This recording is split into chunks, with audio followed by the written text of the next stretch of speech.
Hello, everybody. I'm Dax Shepard, and this is Armchair Expert. I'm so delighted to have you join us today because we're talking with someone who was pretty instrumental in me having a desire to have a podcast. I think I did his show the first time 5 or 6 years ago, and I've done it 2 or 3 times. You know him as the Nerdist. Chris Hardwick joins us today. He has a new podcast, or maybe it's the same as his old podcast, but it's now called Idiot. But I believe Idiot is spelled ID10T. So I don't know if it's Idiot or ID10T. This is clearly a test that I'm failing. But despite all that, he was a lovely guest. He also, guys, backstory, he was one of our first interviews, and he stayed afterwards and talked with Monica and I at great length and gave us a ton of tips that we then employed, and I think it made the podcast a lot better. So if you find that I'm a little bit interrupty or something, just remember I hadn't gotten these tips yet, but I love you.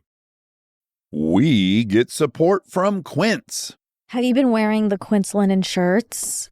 Yeah, I've been wearing them a suspicious amount. Yeah, European linen ones, they're $34, which is genuinely insane for how nice they are. It doesn't even make sense. Well, here's the deal. They work directly with the factories, cut out all the middlemen, so you're paying for the actual quality and not some brand's marketing budget. Everything's 50 to 80% less than comparable stuff. I love it because it's all very classic and traditional, and I know I'm going to be able to keep it for a very long time, and the quality's off the charts. That's true. The style is very consistent. Whatever you get there, you walk down the street, you're going to look good. They have these lightweight cotton sweaters, which I love for when it cools down at night. It's nice drape around your shoulders in the summer and then throw it on when it gets a little cool. And it's not just clothes. They do home stuff, ding, ding, ding, travel stuff, everyday essentials. It's all the same model, quality without the markup. Make your summer wardrobe easier. Go to quince.com/Dax for free shipping on your order and 365-day returns. Now available in Canada too. That's QUINCE.com/Dax for free shipping and 365-day returns. Quince.com/Dax. We are supported by Auto Trader.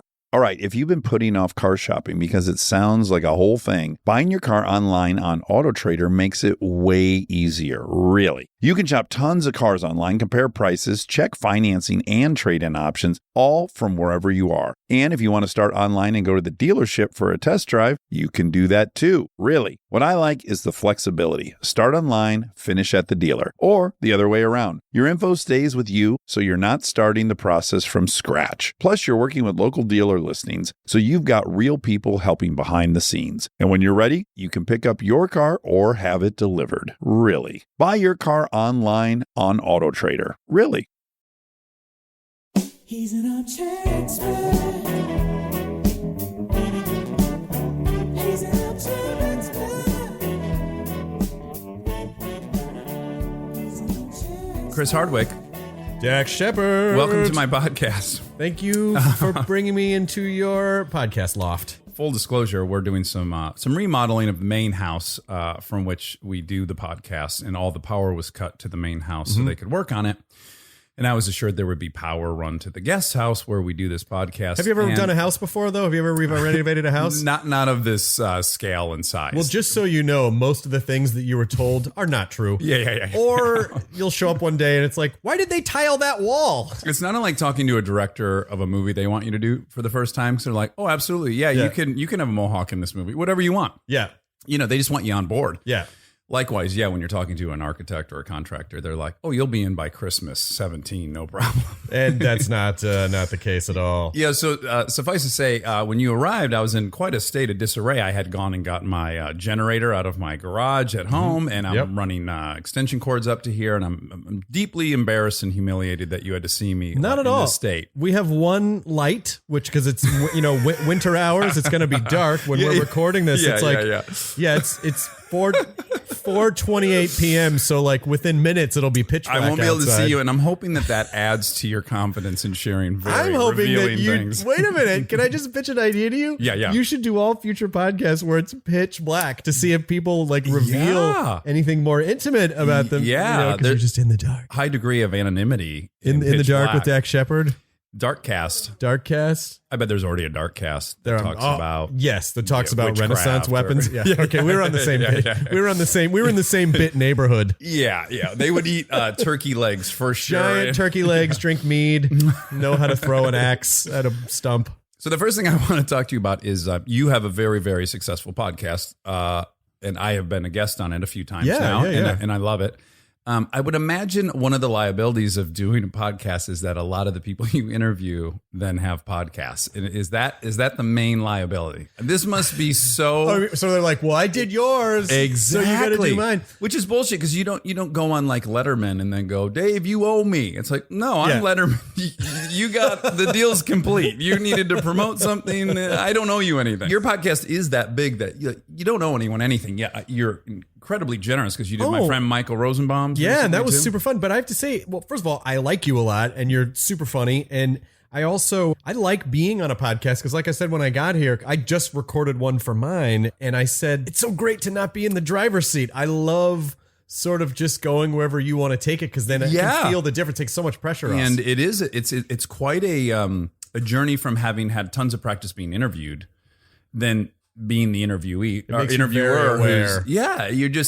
You're not free to just kind of go wherever the hell you want. Yeah, and it has to have some kind of beginning, middle, and end. That's on you. Yeah, that's an adjustment. You know what the podcast, now that we're at 8 years, but the thing that I learned the most from the podcast, but you probably already learned from improv training, is how to listen to people. That's the most important thing I learned from the podcast. It was like when my wife and I went on our first couple of dates, I was a better dater because the podcast taught me how to listen. Yeah. I'd say that's the only thing I truly do have going for me is I am really interested in folks. Shoot the shit and talk to people. But it really is a nice way to sit down with people that you're interested in and just get to know them and find out what they're like as people. We're so conditioned because we're so busy in our daily lives that when you see people, we're so conditioned to just get out the minimum amount of acceptable intercourse that gets you this sort of, how you doing? Everything good? You're good? Yeah, I'm good? Yeah. Okay, you're fine. We're still in good standing. We're still in good standing. They're just all check-ins. Yes. I also know people that I only know socially. Like, I don't know them because, like, I'm friends with a rock star, but I'm only friends with him because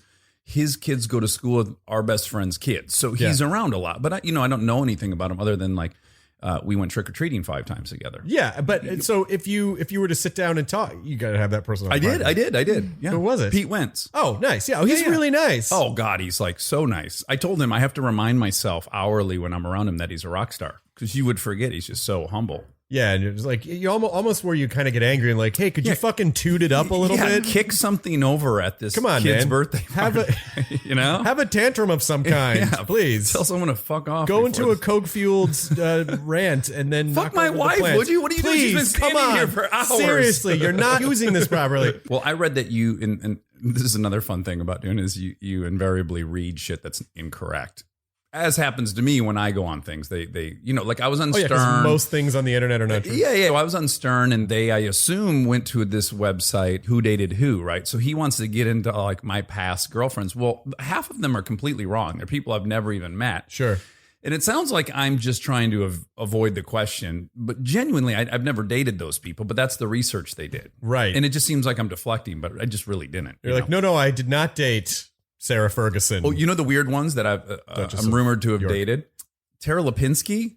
Is that a figure skater? The ice skater, yeah. That's and here's why. I was walking across a crosswalk on Hollywood Boulevard one time 13 years ago, and she too was in the crosswalk, and there was a paparazzi there, and they took a photo of us next to each other walking through a cross. That's it. Isn't that kind of a metaphor for dating, though? Like sometimes you walk through a crosswalk with people, other times you take longer walks. That's true. Sometimes you get in the car and you actually drive somewhere together. Do you ask, when you see that, do you think, did I date her? Like, does it make you wonder for a second? No. No, Monica. That could happen with like, have you hooked up with this person? But have I dated Tara Lipinski? No, I would definitely remember that. You would know if you dated Tara Lipinski or not for any period of time. Probably a more accurate question is, did you even realize you were in a crosswalk with Tara Lipinski? Which I did not.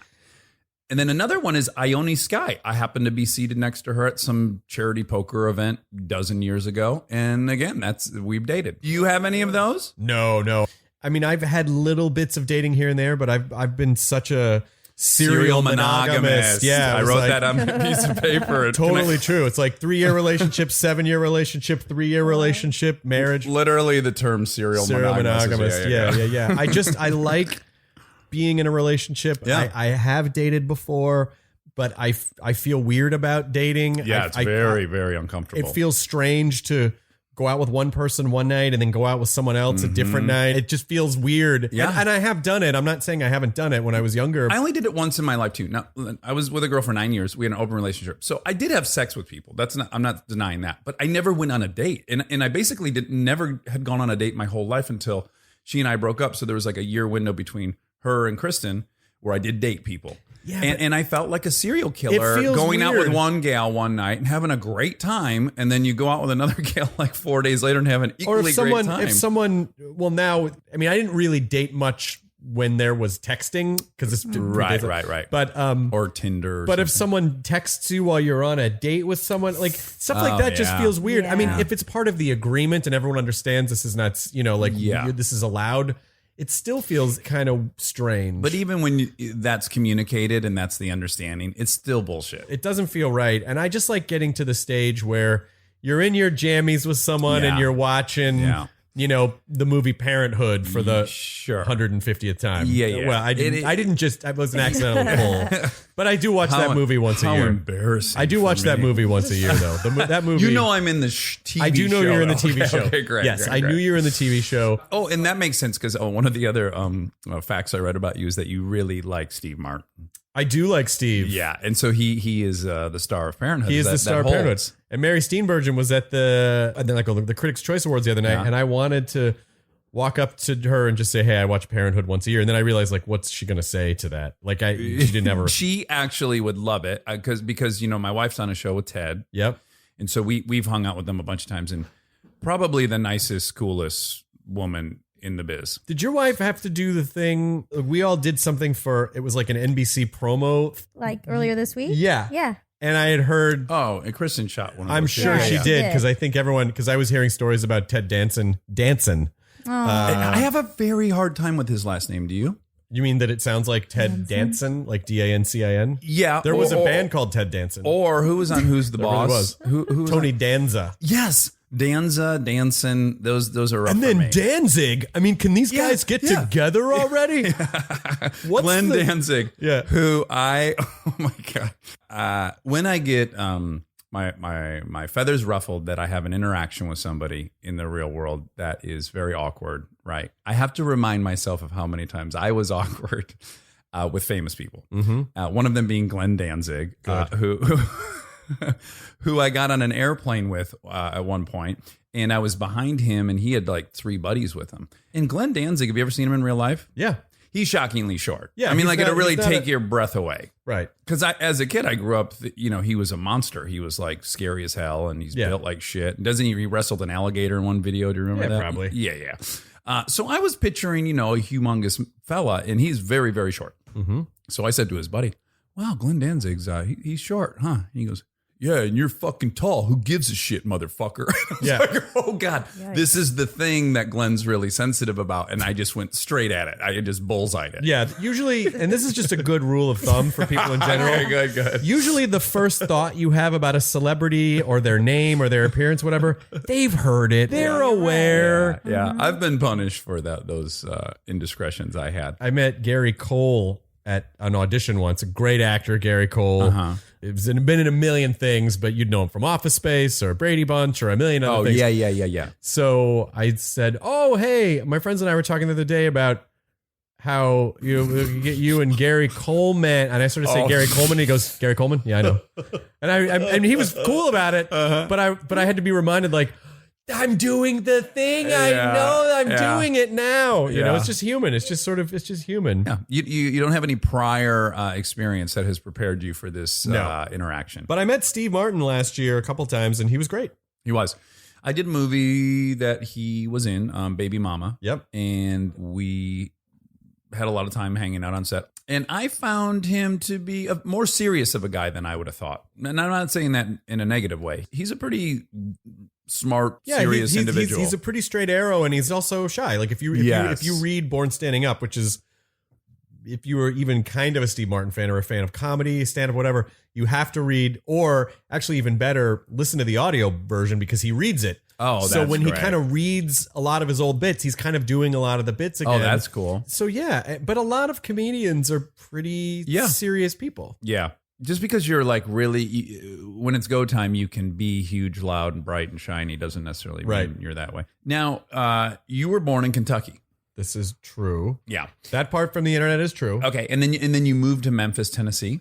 There was a little bit of shuffling in between Kentucky and Tennessee, but ultimately I ended up in Memphis. Did you eat at Blue Plate? Is that my favorite one? Is that the name of it? I don't remember. Beautiful barbecue place. There's beautiful smoked sausage in there. I Blue don't Plate. remember. The sign inside says "Put some South in your mouth." Oh, that That's seems a fun. That might have come down this year. That may be, but I don't think it's coming down. You don't think Memphis. so? Okay. They're pretty happy. Well, I It tip my hat rhymes. to you, Memphis. It rhymes. But so we kind of shifted, went to Florida a little bit, but ultimately, I was raised in Memphis, and so when people ask me where I'm from, I just say Memphis because it's Well, that's a cool. too town, too. complicated to explain. Because I Yeah. say, they go, "Where are you from?" And I go, "A lot of places." They go, "Army brat," and I go, "No, my dad was a professional bowler." That's And what when I say mean- that, then that's like 50 other questions. And by the way, me bringing up Memphis is really only a vehicle to me for me to say your father was a professional bowler. My which father is seems, a Hall of Fame bowler. He's in the So Hall of cool. Fame. He's one of the greatest bowlers, and literally one of You're- the greatest in the history of the sport. You're Wow. kidding. No. And are you a good bowler? Yes. You are. Mhm. It's genetic.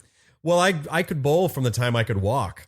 And my mother's father also had a couple bowling centers, which I'm pretty sure is how my parents met. But your mom's dad owned the bowling alley. Yes. Yeah, and then they met there. Yes. This is the problem if It's you're like a dad Romeo of daughters. and Juliet situation. It is. I don't But know, if because you- Romeo and Juliet weren't supposed to be together, Yeah. right? Their families trying to keep them apart, but this was all bowling. Oh, everyone was happy. Yeah. But All right. but what I'm saying, it might be a little bit of a cautionary tale, is if you start a business and you have daughters, you have to think about the fact of, what kind of business are you starting, because your daughters are going to interact with all these folks, right? Your daughters are going to interact with bowlers. Yeah, so your daughter's likely going to end up with a bowler, which in fact happened. That happened, yeah. And what kind of livelihood can a professional bowler pull down in the 80s? Well, this was in the 60s. He retired at about 34.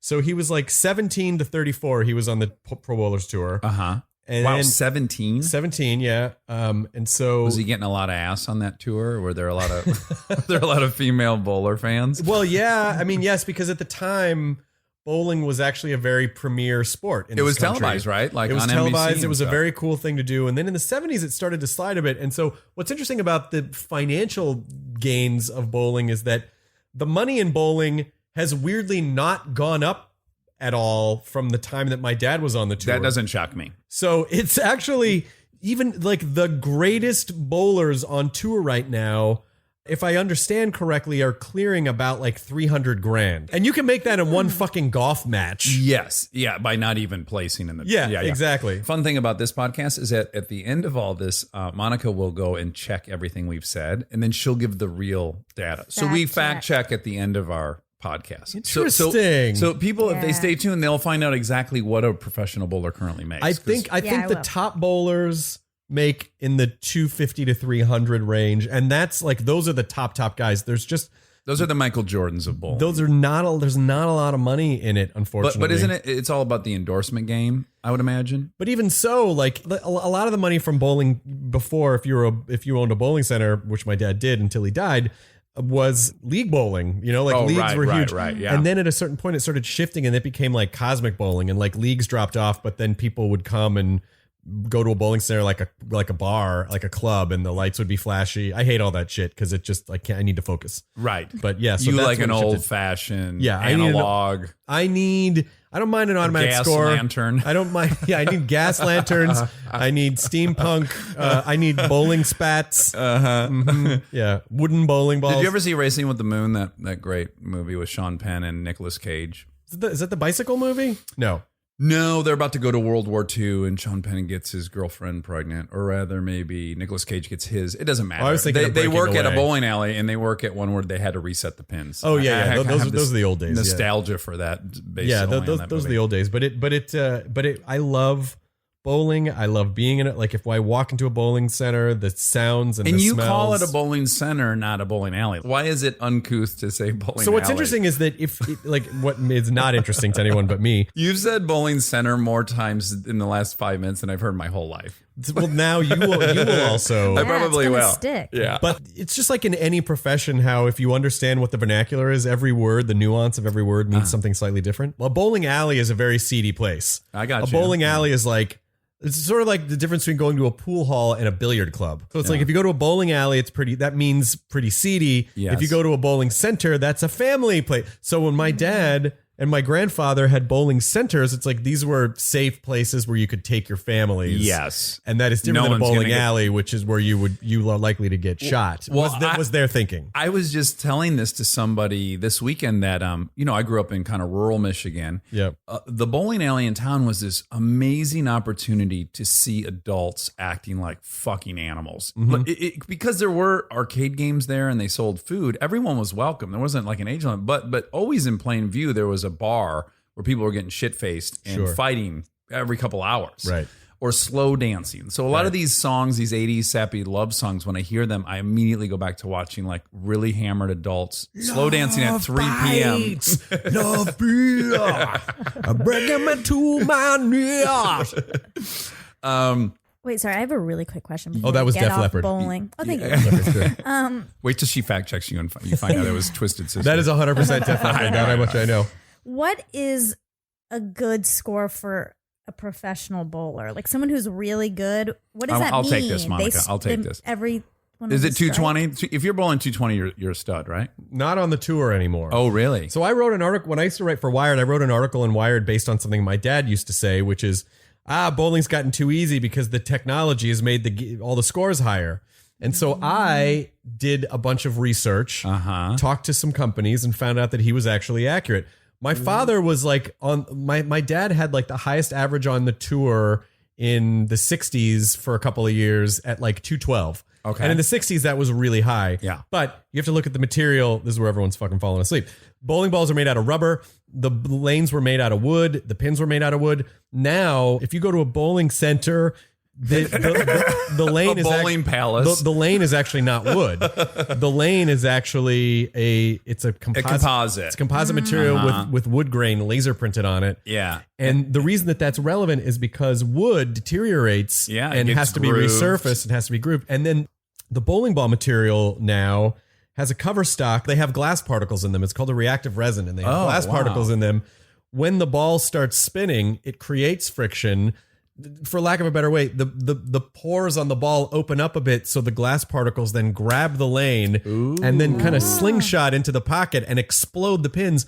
And so where the game used to be about accuracy and making spares, now it's just making strike, strike, strike. So all the best bowlers now average like 240, 250. Oh, really? But in my dad's day, it was like 212. How many career 300s did he get? He had 66. Oh, Wow. my God. 66. For real. He hit the Was Guinness record for a bored by- while. Oh, really? Yeah, I Wrap don't think my he head does around anymore, it. but he did. I hope you find an old edition of the Guinness Book of World Record and keep it on a bookshelf so that I when you wonder if eventually there was a procreate- mechanism or a platform by which I could acquire something as useless as a Guinness Book of World Records from 1987. yeah, you could easily track that down, I right? feel like I could probably get you that were pretty very easily. savvy on the internet. Stay tuned for more Armchair Expert, if you dare. This episode is supported by Helix. All right, let's talk about something we both really care deeply about: sleep. It's the most important thing. I've had my Helix mattress for years now, and I genuinely think it's one of the best investments you can make for your home. Mine still feels just like it did when I first got it. Well, that's the thing. It's not one of those mattresses that caves in after 6 months. These things are built to last. And I'm a side sleeper. I ordered a side sleeper and I get hot, so I have cooling. And I can't tell you how much more comfortable it is to be in there not sweating and tossing and turning. Cooling is really important. I've read that you're supposed to sleep a little bit cold. Mm-hmm. So I also have cooling. And they have over 20 models, so it's not a one-size-fits-all situation. You just go take their quiz and they match you to what actually works for your body. Plus, they've got cooling upgrades, which heading into summer, non-negotiable. Truly. Go to helixsleep.com/armchair for 20% off. That's helixsleep.com/armchair for 20% off. Make sure you enter our show name after checkout so they know we sent you. helixsleep.com/armchair. This episode is sponsored by BetterHelp. So, Monica, here's something that really stuck with me. BetterHelp's 2026 State of Stigma report surveyed 2,000 Americans and revealed that 85% of Americans believe getting support is wise. Yet 74% say society discourages people from doing so. That's a huge gap. Most of us agree therapy is a good thing, but there's still something holding some people back from actually going. Right. And I think that's where just talking about it, normalizing it makes a difference. I mean, as you know, I'm obsessed with therapy. I've been in it consistently for years and years and years. And I have said this and I shouldn't say it, but I do think if you're struggling and you've been struggling for a while and you haven't sought therapy, I judge you a little bit. Oh, wow. Okay, yeah, I know. And I got to go to therapy to work on that, but also there are options for you. You can help yourself. And BetterHelp makes that first step easier. They match you with a licensed therapist based on your needs. And with over 30,000 therapists and 12 plus years of experience, they typically get the match right the first time. Don't let stigma stand in the way of support. Start therapy with BetterHelp. Sign up and get 10% off at betterhelp.com/Dax. That's betterhelp.com/Dax. This episode is brought to you by SoFi, the all-in-one finance app where you can bank, borrow, and invest all in one place. Let's talk bank accounts for a second. The average bank savings rate is 0.39% in interest. You're earning pennies on your savings, but it does not have to be that way. With SoFi high-yield checking and savings, the money barely making moves sitting in your savings account can earn over 8 times the national average savings rate with eligible direct deposit. No account or overdraft fees, which feels rare these days. You can get your paycheck up to 2 days early, perfect for getting ahead of a bill or grabbing what you need right when you need it. Plus, get up to a $300 welcome bonus when you sign up with eligible direct deposit. Sign up for SoFi checking and savings at SoFi.com/armchair. SoFi checking and savings is offered through SoFi Bank N.A. member FDIC. Terms apply.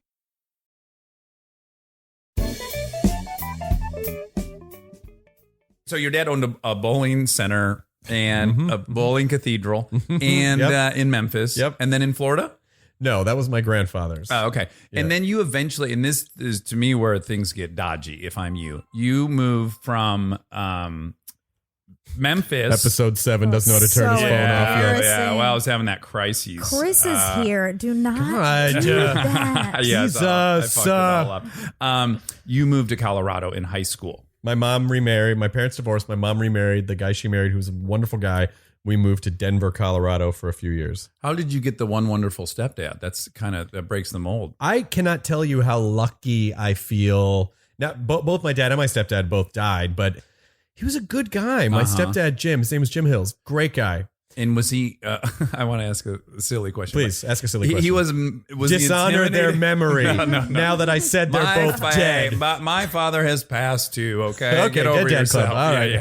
Hey, you're not so cool. My dad's dead too. Yeah, mine was 62. How old was yours? Shit. Dad made it to 72. Yeah, okay. But Jim was the stepdad? Jim was a stepdad. He wasn't intimidated by your father's prowess as a bowler? Well, what's interesting is that Jim was also a professional bowler for a while. Get the way. fuck out of here. But Jim was also but he was a lefty. Left-handed bowler. But he gave up bowling shortly after he and my mom started dating. But he was like a scratch golfer, and he was just a crazy good athlete. But also he was a lovely guy because he knew how to be a dad, but he was very respectful that he knew he was not my biological father. But he also treated me like a son, but not in a way that was like, you fucking listen. Yeah. He was just a good guy and very supportive and he was just a lovely guy. Well, I got a whole new respect for the business of stepfathering when in that year I wasn't in between Kristen and the 9-year girlfriend. I dated a woman with a son. What happens, what is very hard about it is I fell in love with this little boy. And now, because I love this little boy, I want him to turn out well. If you see something that they're doing that you think is going to result in them being a shithead, you feel compelled to correct the behavior. And it's just a big no-no. You can't really do that as the non-biological father. It's also kind of strange. I mean, and I'm not a parent, so I don't know what the fuck I'm talking about. But but knowing when someone is doing something that is not going to have a good result, you want to tell them and go, this is going to get fucked up if you do it this way. But that also, they don't learn that way. And then if you fuck it up because you told them, you made them aware of it, it's almost like the Matrix thing of like, would you have broken the vase if I hadn't told you about it? Right. You damage the experiment by observing the experiment. I just feel like you and I have had about 10 conversations at this point, and I feel like you've brought up the Matrix in almost all of them. Do all roads lead back to the Matrix? Did I? Or is that just what your Program reality? is telling Yes, me? exactly. When we get pulled out of this, you Yeah, make we me did- think of the Matrix. We did, because I look like Neo so much. You look just like him. Yeah, because we talked about this notion that people have that we're living in a simulation. And my point, which I don't think you agreed with, was only people with awesome lives think we're in a simulation. Like of course, Elon Musk is a big proponent of this theory. I've heard him talk about it a bunch. And I think, yeah, that for Elon Musk, it must feel like he's in a computer-generated world, because there's no way he's that successful and has invented this many things. But I don't think there's a coal miner right now digging in the coal going, this is a fucking simulation, isn't it? I'm just in a coal mining Yeah. simulation. I just happen to be the unlucky guy who got stuck in the coal mining simulation. Unless he loves being a coal miner. Yep, that's what I was about to say. I think What that's, a I think that's, privilege! No, I think that's patronizing and placating, and what else? To pretend that there's a coal miner who fucking No. loves coal mining. It I could think be there's people who- patronizing to say that there's no way his life is good.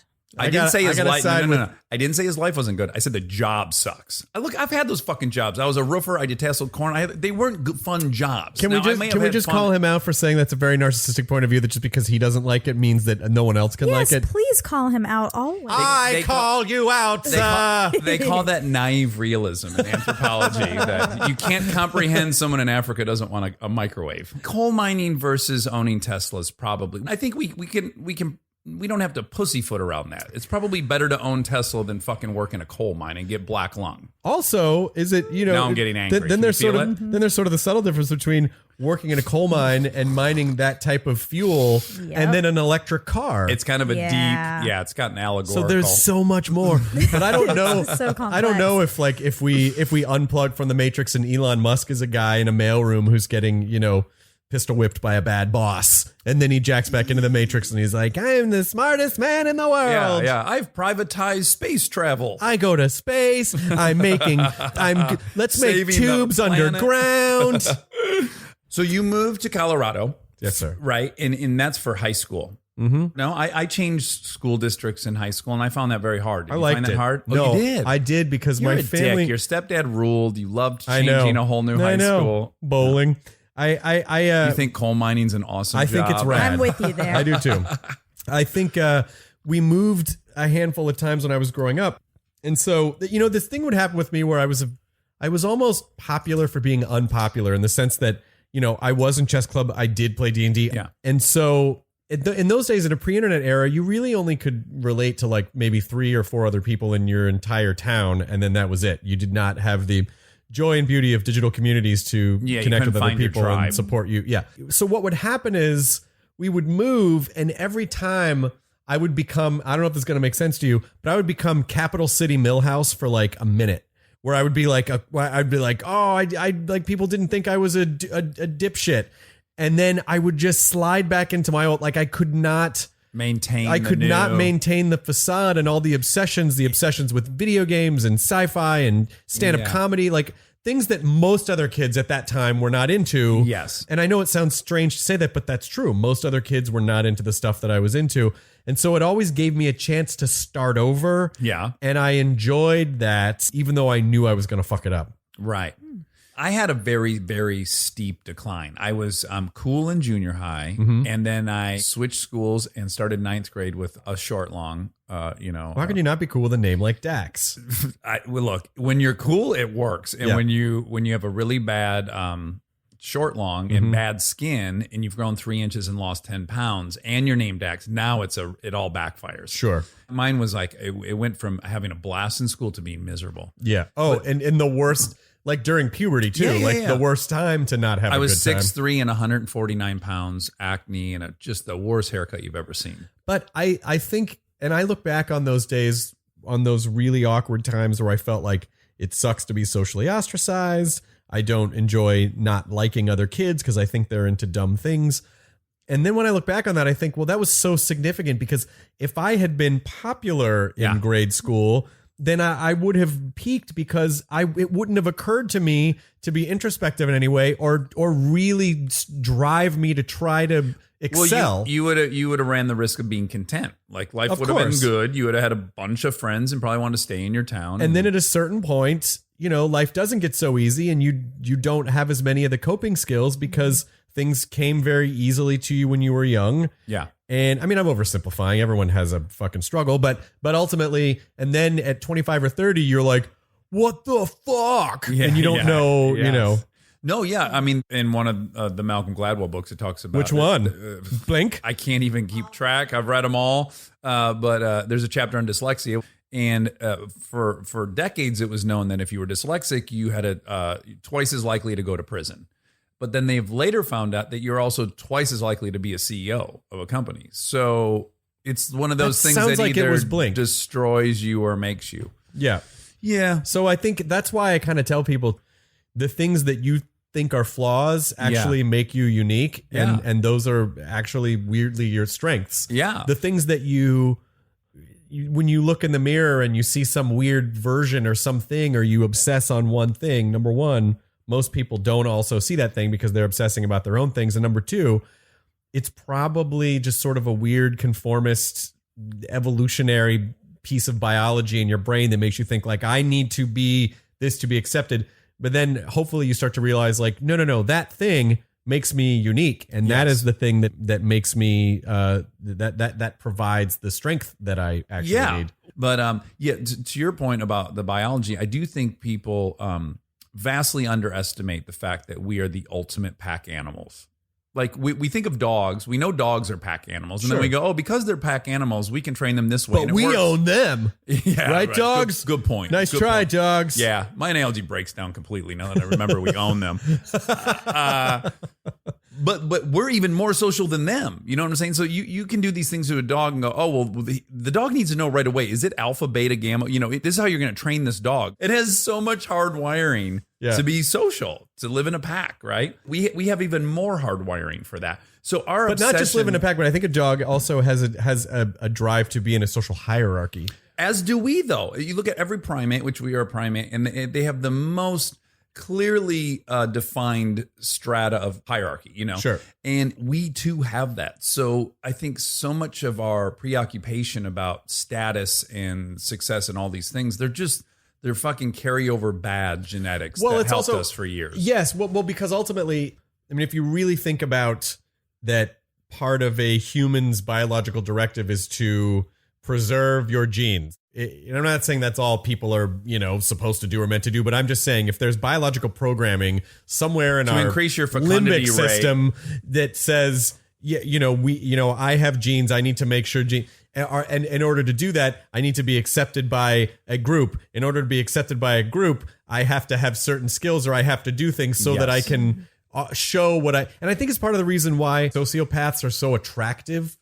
And narcissists can be so attractive because, well, maybe not narcissists, but sociopaths, because when someone doesn't need you, you are instantly attracted to them because I think on a biological level, you go, oh my God, they don't need anything. They're not injured. They don't need my approval. Right. And that tells me, oh, they're above me. Yes. Because I'm only seeking the approval of people that are above me. And when I walk into 7-Eleven and there's the guy with the parrot on his shoulder, I'm not praying that he tells me he likes how I parked. Hope he doesn't meet the lizard guy. But if Michael Schumacher's walking out of 7-Eleven, I'm like, I hope he notices how well I parked. What if he had a parrot? Would you be excited about that? Michael Schumacher, yeah, he could get away with having a parrot. But a kick that I've been complaining a lot lately is just about how I think social media and the internet upends all of that. And as much as I love it, I mean, I really do think that I'm crossing my fingers that it all nets positively, but just in the way that it encourages people to communicate is very toxic. I'm concerned that a lot of those biological mechanisms are being applied to a paradigm that it preys on all of the weaknesses of our evolution. Yes. All of our wiring is vestigial to that new Yes. high-tech paradigm. Yes. And my big concern with it all is this: okay, you used to live in a group with 200 other humans, right? And you lived with all the guys, and the women all lived together. This is how we lived for 150,000 years. And you were going to be the best at something. Right. You were going to make the best spears. You were going to something you would stand out for, and that would give you self-esteem. And now you're in a group of literally 4 billion people if you're on Facebook. So Right. the odds of you being the best at anything, it's impossible. You'll never. Also, you're dating, and you know, if you live with 200 people, you can pretty much guess who's the best gal you This can is get. exact, and I'm sure we talked about this when you were in the podcast, but this is exactly why I am so fascinated by the Dunning-Kruger experiments. Yes. Which basically... Are you accusing me of suffering from Dunning? No, not at all. That I know the least about this topic, and I'm speaking the most about it. That's exactly right. Is that idea of people needing to be the best at something, and so having people speak as experts when they don't know something is not just because they're being dicks. It's a biological, and also the idea that people who are ignorant about something, not stupid, but I mean ignorant of actual facts, they are too ignorant to know that they are ignorant about something. Yeah. So they need to believe that they are experts in order to fold into culture and society. And so, you know, when people get all superior online, a large percentage of them genuinely don't know exactly what they're talking No. about. They have pieced a story together that they need to believe in order to allow themselves to function. Yes. What's that good quote? You told me about it, about smart people and dumb people. Oh, there's the He who smelt it. Oh, Yep, that's there what it is. it is. That's what exactly what it was. is. It's a Bukowski quote, and I can't remember it exactly, but it goes something like the big tragedy of life for humans is that the dumbest people speak the most and the smartest people speak the least. Something. I'm fucking it up. He worded it fine. perfect. He had discovered the Dunning-Kruger yeah. before. And of course, I'm sure we sound like assholes even talking about it, so maybe we're the dumbest people of all. But I do think that even recognizing that has been really interesting because it makes me more hesitant when I say things. Now I've become an overqualifier where I go, Yes. I don't, maybe this isn't right, Yeah. or in my opinion, Yeah. but how many arguments I've got with people online where they say something, I go, well, that's your opinion. But this idea that we're in opinion is fact era is like, well, I feel this. So if you don't feel this, then you're fucking stupid because I'm right and you're wrong. Well, did you Yes. research that? I mean, it doesn't matter. I know I'm right. Yes. Like, well, I don't know, Well, and I'm sure this happened to you. Like I've been proven wrong dozens of times online. I've like tweeted something and then someone posts me an article or whatever. And I believe that. And then that feeling of having to acknowledge I was wrong and correct it is so painful. For Doesn't bother me. It doesn't. I like it because I feel like I learned something. See, people really misunderstand the difference between constructive criticism and just fucking toxic insults.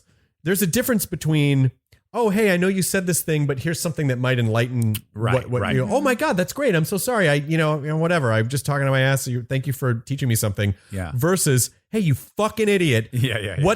What circle of Satan's anus did you crawl out of?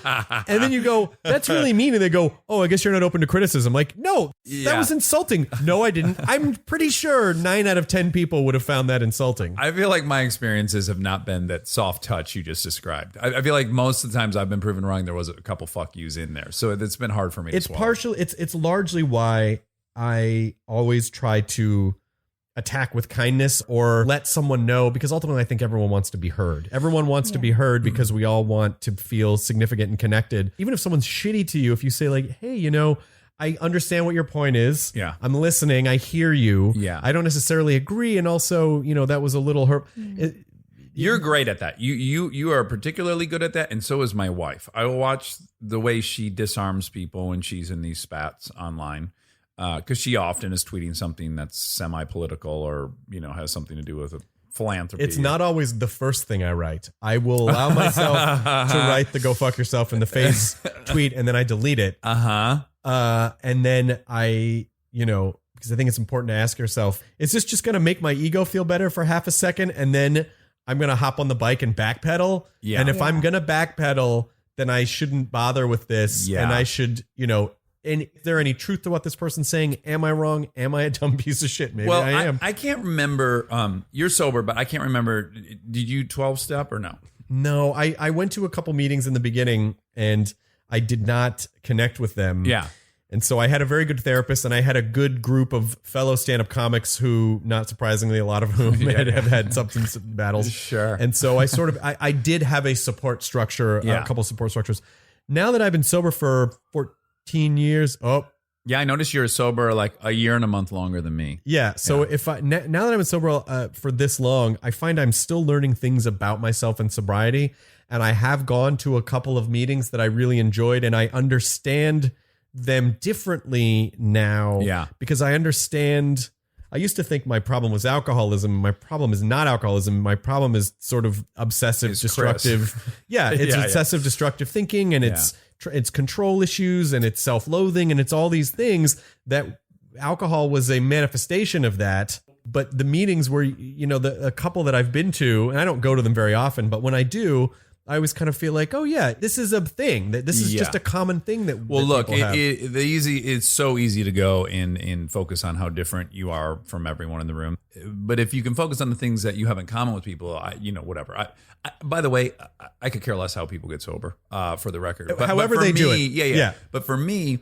The reason I bring it up is that, I'm kind of required to take a daily inventory at the end of the day. And if I'm wrong, I'm required to promptly admit it and say sorry. So I make a lot of apologies, whether it's on a set, I'll be short with the costumer or something. Then the next day I'll say sorry. So what's interesting about Twitter or anything on the internet is this policy I have in real life, which is I almost 100% of the time will apologize to people. And because I know I'm going to have to do that, it does curb my actions. You're being accountable. I'm going to have to say sorry. It's just, I'm not even going to do the thing I want to do because I know invariably I'm going to owe someone an apology. But online, I don't. That doesn't even cross my mind at the end of the day. That's why I only have accounts online where I am open about who I am. I do not have any secret accounts. I do not do anything anonymously because it makes me accountable to people. Then you're less likely to just treat people like trash. But this idea of this AA idea, which I find comforting and fascinating, just the limited amount of time that I've spent with it and understand it, is where your ego is pushing you for significance. It's sort of admitting the idea that you are insignificant.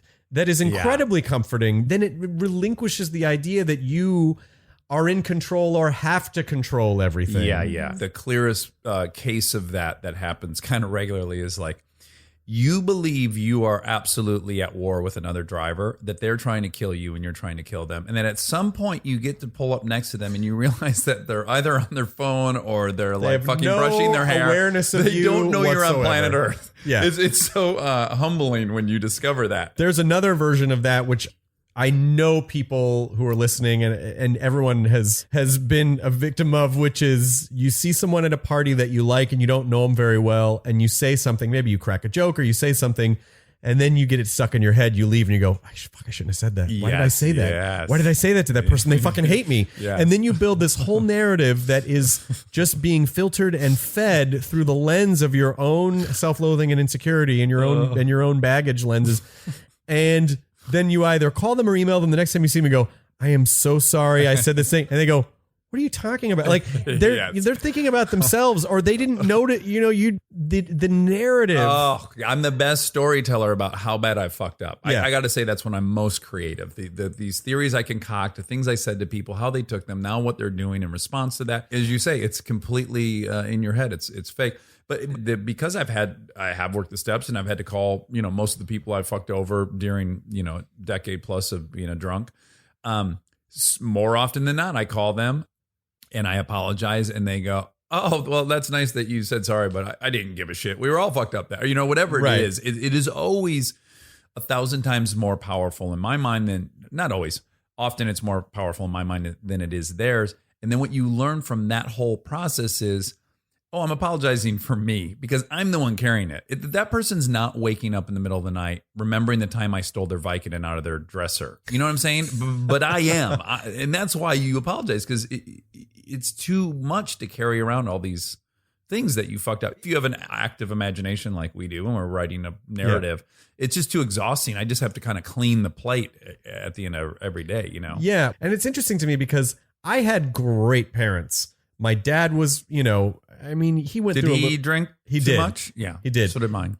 And he drank until he died, but it lessened but he still drank every day. He probably still drank like a 6-pack of beer a day slowly throughout the night. Yeah. And occasionally would get drunk. But, when I was a teenager, my dad went through a midlife crisis and he went through a thing. But ultimately, he's a great guy and we had a wonderful relationship. My mom's amazing. My stepfather was amazing. And yet, somehow, maybe it was this idea of feeling socially ostracized and being shit on by other kids and not relating to them. But at a certain point, and I think it's right around the time we hit puberty, but this image that you have of yourself sort of freezes in your brain. It cements in your psyche. And you always kind of see yourself as that kid. Yeah. And it's just like, I don't know if it's just like the burst of hormones, basically, like, and then the lava cools and then that's the rock that forms. And so I feel like we spent a lot of time in service to that kid or as a prisoner of that kid's fears or whatever they were going through or whatever they were feeling. And I think this is why people are critical of therapy or any kind of self-help thing, is that they misconstrue, and maybe they don't. A lot of people do use it, but there's a very clear distinction between an explanation and an excuse. That's right. And it's really key that you understand that when you're evaluating. So it's like, it is first helpful to go, for me, oh yeah, I was molested. Wow, that made things go in a right turn. And then my dad was a drunk and blah, blah, blah, blah, blah, right? But you should only be exploring that insofar as to understand why you have these fears. You're that not you have to fixed confront. once you. Yeah. You're Those not are fixed. tools. Those are tools. And that doesn't give you carte blanche to act like that fucking 10-year-old for the rest of your life. Right. It's like, it's useful to understand that, but only insofar as it is a means to an end, which is, oh, that's why I have an irrational fear of this and I need to confront that fear. That's right. This is why this person triggers me and I got to stop. It gives you the tools in the chest to figure out how to fix that stuff. But we really do get this idea in our heads on a very deep level of what we think we deserve without really thinking too much about it. And so that's why success can be just as much of a trap for people as not succeeding in anything that they set out to do, because if they have an idea in their head that they don't deserve it or everything turns to shit or they will destroy it subconsciously. Yes. Without realizing it, and you really have to take a step back. And I know I've certainly been guilty of it, of taking a step back and going, oh, okay, is this real or is this just a byproduct of that weird brain thing that I have? And the power of it is absolutely mind blowing. And I was almost unaware of it for up until very recently. So I have this list of things that I've convinced myself are my attractive qualities, the reasons people like me or are drawn to me. Are your painted nails one of them? That my daughter did that on my birthday last week. God damn it. See, now fuck you. What a dick. Now we're even for the coal miner. That's the thing I'm going to be thinking about for days. I'm sorry I said the nail thing. That's a really lovely story. I think that puts us back neutral from the coal miners because you're going to win that one when online people go, what an elitist prick. Yeah, I know. But at any rate, I have an identity, right, that I've constructed, and I have this list of things I think people are attracted to me. The big breakthrough for me was there was a stunt on Chips, the movie I directed, and I chose to do this stunt. And I chose to do it without any rehearsal because I didn't want tire marks in the intersection, right? So that when you're watching the movie, you're not, why are there already skid marks? That's always a pet peeve of mine, right? So I'm about to do this big stunt, and everyone's very nervous at the studio level, and the producers are nervous because why on earth is the director and actor doing this stunt? And I start questioning right before I hear action, why have you put yourself in this situation? Because it was a pretty gnarly stunt that could go wrong easily. And I had to admit to myself, I've convinced myself one of the things people like about me is that I'm a great driver. And I sincerely say that. Like, I would put that in the top 3 if you had to tell me, why does your wife like you? I would have probably said, in the top 3. To be fair, it's the only reason I did this podcast. To be fair, that's why I'm here. And then another one is I have told myself for years that, people like being around me because they feel safe. I will fight guys and I will protect people. And that's something that's appealing to people, right? And when I that in fact Kristen hated about me and was very vocal about early in our relationship, and I slowly kind of started backing off the stories I'd tell about fighting and blah blah blah, and I'm getting into less interactions with people. And this is what blows my mind. I'm sponsoring this guy last year who's newly sober. I can tell he has the exact same identity. He thinks that him being a badass is something that everyone likes about him. And then so weekly he's telling me, he's like, yeah, I'm at the stoplight and I watch this guy like go and push this old lady down. And every week he witnesses something that requires him to defend another person. And I go, oh my God, that was my whole life, because I told myself this is what people like about me. I was always at 7-Eleven when someone's shoving someone and I got to get involved. I can't explain it. I don't know why that happens, but since I've stopped thinking that was like one of my best qualities, I don't see any of that anymore. I am never involved in anything anymore. You really see the thing that will confirm your identity. That's exactly right. It's just a confirmation bias loop. And the internet has not only allowed us to go down these. So what's been blowing my mind lately is and just to get back to the Matrix again in a weird way, but it's just the concept of what is reality. We were dangerously far away from the Matrix. Don't try to dodge it like Neo on the roof. But just the idea of what is reality and what is truth, because you can create a confirmation bias loop based on all of the sites that you go to. You seek out and confirm all the things you want to believe, and algorithmically, the internet will deliver those things to you because it goes, oh, you already like this, you like this. One of the things that drives me crazy is when people pluralize something that they believe to give it weight. So they'll go, well, everyone thinks that, or all the fans of this are saying, it's like, are all of them really, or is it you? Yeah. Is it everyone? Have the strength of character to say it's you. Yeah. Did you watch Obama on Letterman? I haven't seen it. The reason I brought it up is because he tells a story of a study or something. Obama or Letterman? Confirmation. Obama. That there was I could have guessed that. There's no way Letterman was talking about a study. A study. Yeah. There was some study where they had a left liberal type into their search bar Egypt and a very right conservative type Egypt and a moderate. And what came up for the right wing, it was Muslim Brotherhood. For the liberal, it was Tiananmen Square. And then the moderate was Vacation Spot. Cat videos. Yeah. And that is just what's coming to you, not what you're even attempting to seek out. Well, but so you've he already was saying that Google knows that you're left, right, or center. And well, just based on your searches, based on your activity, based on your everything you do, or Facebook. You know, Facebook, and it will direct you to reconfirm the thing you already believe. But that is almost conspiratorial on the part of the internet, right? It's not. I don't see it as conspiracy on the part of the internet. I see it as a byproduct of convenience sort of being the enemy, right? Where a company goes, we're going to make it so easy for you to get the stuff that you already like. Yeah. So you don't have to think about it. You know, it's sat on, you know, when someone said that, you go, yeah, of course I want more stuff I like. But the downside is you're not seeing other perspectives. You're not learning how to compromise. You're not learning how to communicate. If your iTunes is just delivering you country songs and you go, oh, all music sounds like this. Like, well, all the music you listen to sounds like this. Yes. Yeah, just and I said that wrong. I guess what I meant to say is that even without that incredibly complex apparatus, the internet, you would do that without that. That's kind of what I was. And the internet just makes it worse because it does that for you. Yeah. With far more computing power than your brain. But all we do on this podcast is talk about Sam Harris's podcast. but because we're so obsessed, Monica and I. But he had it was Jonathan Haidt, right, who he had on, and he was talking about confirmation bias. And he was saying that basically our brains are not capable of being objective. It's just really not in our brains. And that even if you give people contrary information that disproves what they already believe, they figure out a way to make it support. Sure they do. They have to double down.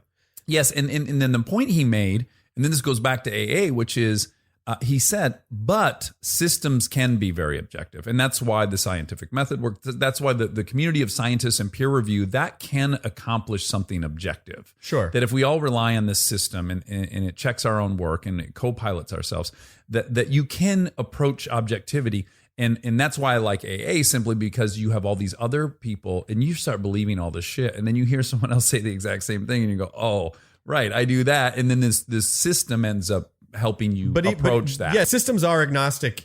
Yes, some systems are agnostic, but the problem is that once you start plugging in the data, you can still get results that your own confirmation bias can deny. You honestly could show someone video proof that is in diametrically opposite to what they believe. Yeah. And they will, just like you said, they'll go, well, that's fake. Or let's find a way to not to get rationalize political, it. and I don't even care really, but yeah, the fact that there are people that firmly believe that when Trump said, no, that's not me on those Billy Bush tapes, that oh, it's not him, even though you've literally just heard it. Yeah, when right? he says it's full of people at his inauguration, and there's an image we're staring at. Let's even go bigger than politics. The idea that there is like a strange flat Earth movement. Yeah. Yes. That's like that that in 2018 you go like, well, okay, maybe people don't agree on everything politically, but we all know that there's a percentage of people. Now, let me ask you, and this is, I'm asking you now to become an armchair psychologist. And do you believe they believe that? That's my question.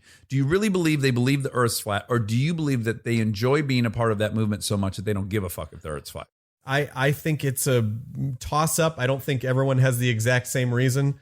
I do believe, and the again, Earth is flat. That's I just want to say, never seen it as a ball, only in pictures.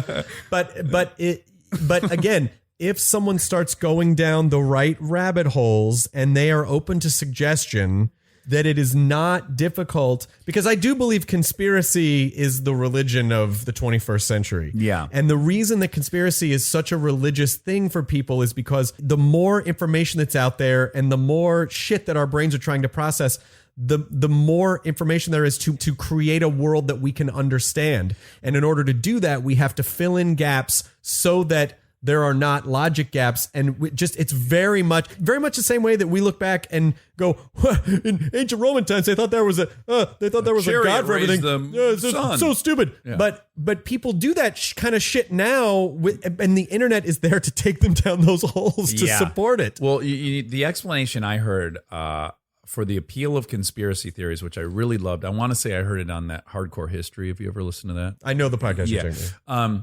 It was this, that the reason people believe that there were a bunch of people involved with killing John F. Kennedy is that if they accept that one lunatic had the power to change the course of history, that world then becomes too fucking scary to live in. So it's much more comforting to think that this was an elaborate plot by a lot of smart people. There's comfort in that it's just too scary and dangerous of a place to know that one idiot can fuck up. Because his point was he was tracking back. We think that we live in this age of terror. They keep using this term, age of terror. And he said, well, really, if you look at when terrorism really started, it's killing Archduke Ferdinand, which then starts World War I, which then causes World War II, which then, you can track every fucking problem we have to this one act of terrorism.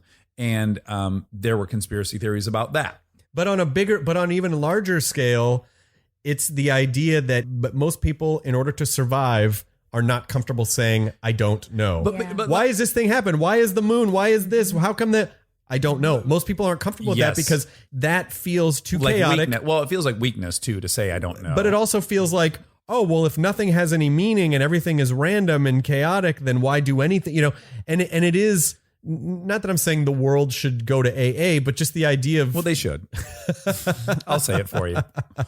But the idea of it's okay to not know things. And it's okay to say to people like, I don't know why that is. Yeah. You said, I don't know. Yeah, and we don't know yet. And maybe we'll know at some point, and that's fine. I'm okay with not knowing for some time. There's a lot of unanswered questions, but we'll get there. But at least science is the pursuit of truth. But let's take the 9/11 thing. There's all these 9/11 conspiracy theorists, and for them, and I understand the appeal, it feels much safer to know that the Bushes somehow coordinated this whole thing and that they wanted to go to war and it was an act of this government versus 8 yahoos from all over the Middle East took down the World Trade. If that's the truth, if 8 yahoos can destroy the World Trade Center, then we're all fucking vulnerable. And then again, stepping back, because I even see this mentality has bled into, and obviously this is much less serious than what you just said, but I'm just trying to illustrate that it goes across all sectors. You'd be hard-pressed to go more serious than 9/11. Yeah, I know, but it goes across all sectors. Is even fandom and entertainment people treat like it's a political movement. And when things happen on shows or in movies, you see in the fan sites all these conspiracy theories that people are 100% convinced. Well, the studios did this, and what you got to understand. It's like most of these people don't know what the actual facts are. Yes. But you're watching all these narratives build because people need to understand why something. And again, it's because we're becoming spoiled as consumers, was not 100% the way that they wanted it. And we are not learning how to deal with things as not being 100% the way that they want it, because our need for things to be convenient and easy. We do live in a time where you get most of the shit you want almost immediately. And so if something is not exactly how we want it in any given moment, delivered to us how we want it, people flip the fuck out. And it's not just politics, it's entertainment, it's food, it's anything. Yeah, along those lines of the threads on these message boards about shows, a lot of times it's just bad writing, right? Like they didn't think through a logic issue. And because they love the thing, they now have to make it work. Does that make sense? Right. Like, Work backwards. yes, they got to work backwards. So it could just be shitty writing in one episode or some glitch in logic. And then now because you revere this thing, you are forced to make it make sense. But also, again, people will watch something and they go, something happened on the show. This is fucking dumb. This didn't need to happen. You go, well, you haven't seen the whole series yet. So you don't know, or you haven't seen, so you don't know, or like something happened in the, in the last Star Wars movie. Well, you haven't seen the next one, so you don't know what's being set up. Yeah. Kind of like, and it's why my wife and I watch mostly horror movies. Okay. And I've become very forgiving because a lot of horror movies. Did you ever make love during those? Are these no, we pause erotic? them for the making love, and then we pick it right up, and then we resume. Yeah. Okay. But you become very forgiving because a lot of horror movies are not great, and it's because a lot of them are, very independent, and people are doing like the best they can. $1 million budget. And so you get very forgiving because it's easy to go, why the fuck didn't they do this or why did they do that? But if you were to talk to the director might go, well, we had no money. We lost light. An actor got sick. That was the only day we could shoot. And then you start realizing like, oh yeah, you start not taking things personally, and everyone takes everything personally because you realize like, okay, the director or whatever the person, they weren't just trying to fuck your day up. It goes back to what we were talking about before about thinking that everything is about you. Yes. It's like they had their own set of challenges, and it's just that's what happened, and it was not personal, which I find very comforting. Realizing that you are also just a lover of things, which I think is a great thing to aspire to be. Like you have this show Talking Dead, right? Yes. And it's just, you fucking love it, right? I do. And you just want to talk about it.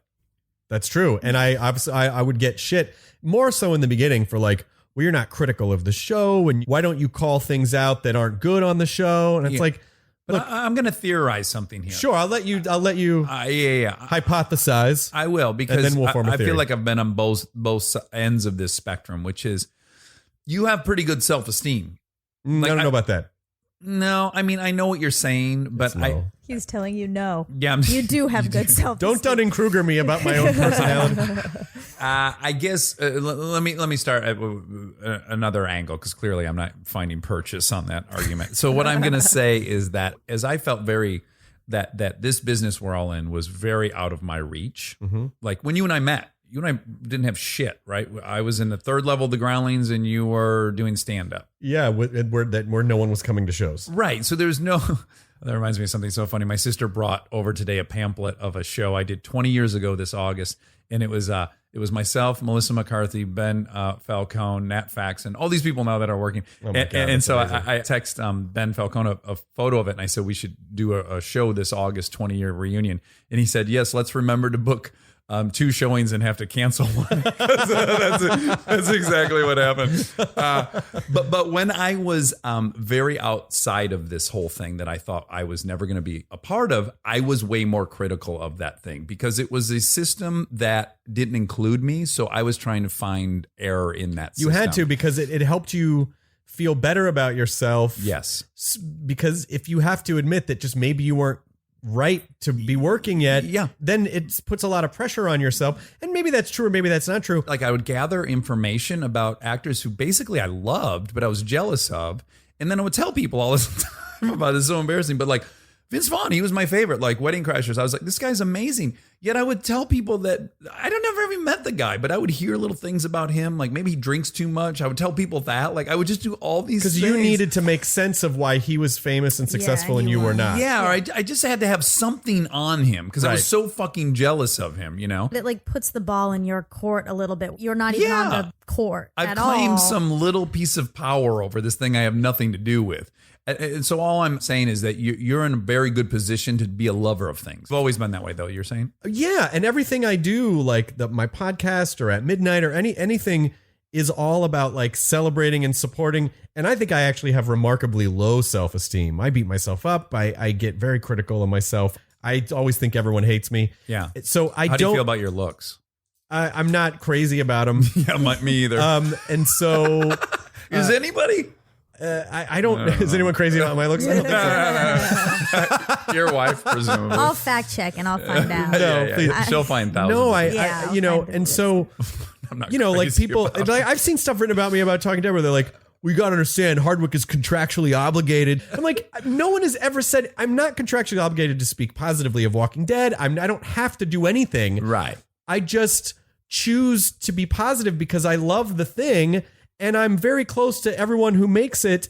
And I like seeing the good in things because if you want negativity, it's not hard to find that. You can find that anywhere. I honestly applaud and am grateful that you are a source of positivity. It's really excellent. And I struggle with it at home because I feel like I spit it out so much in the world and I come home and I just kind of feel bad. You know, like I just feel like, oh, I'm empty. I don't know what the fuck I'm doing.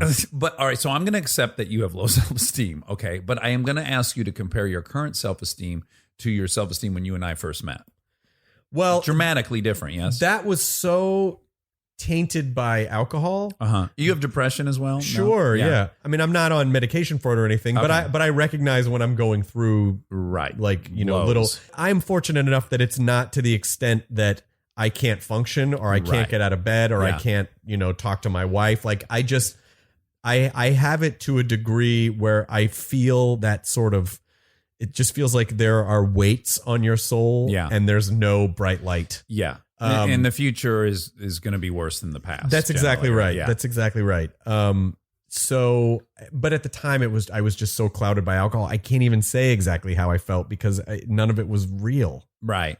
So But I how don't know. about day one of getting sober versus now? It was, Because I want to be able to use you as a data point in my Sure. overarching theory that if we're alike, and we met at the same time, we both had drinking problems at the same time. So we had a mutual girlfriend or a shared girlfriend or whatever. So there's some similarities. Is this Andrea Sapp? We both did. Yeah. Who's amazing, by the way. We love. Yeah. This is like, we couldn't applaud her more. Absolutely. We think she's brilliant and she helped you get sober, really. Right? She really said did. some Yeah. things. I essentially, I kind of owe her the rest of my life because Yeah. she was the person that said, you have a drinking problem and you really need to figure it out. I'm not going to stick around. Like she had the Yeah. strength of character to Yeah. say like, I'm not here to be your nurse. I'm not going to stick around for it. She has incredible She was self-confidence. so influential to me with that. So yes, and she's amazing. Yeah. But I assume, or I'll just ask you, did you tell yourself, because I told myself if I had accomplished these certain set of things and I had a certain amount of money, I was going to feel good. Sure. I was convinced of it.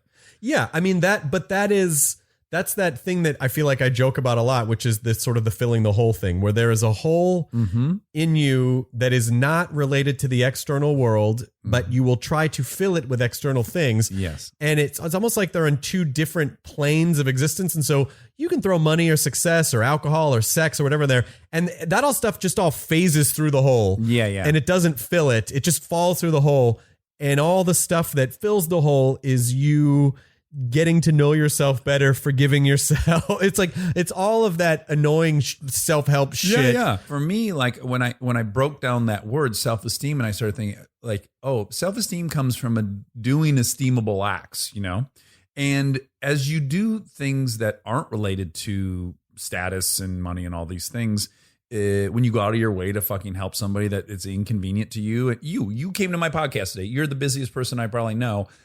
When you drive home tonight, whether you enjoyed this or not, you'll probably feel kind of good that you helped me today. No, I'm totally happy to do your podcast. Yeah, but it's nice. You were of service to me today, and I hope you feel good because of that. Definitely. And, because contribution, basically contributing to society, counterintuitive. contributing to your community feels good because that is the real connection point. It's not necessarily what your standing in that community is, but if you feel like you're really contributing, then you're connected, because if you're contributing, you have to be connected. Yeah.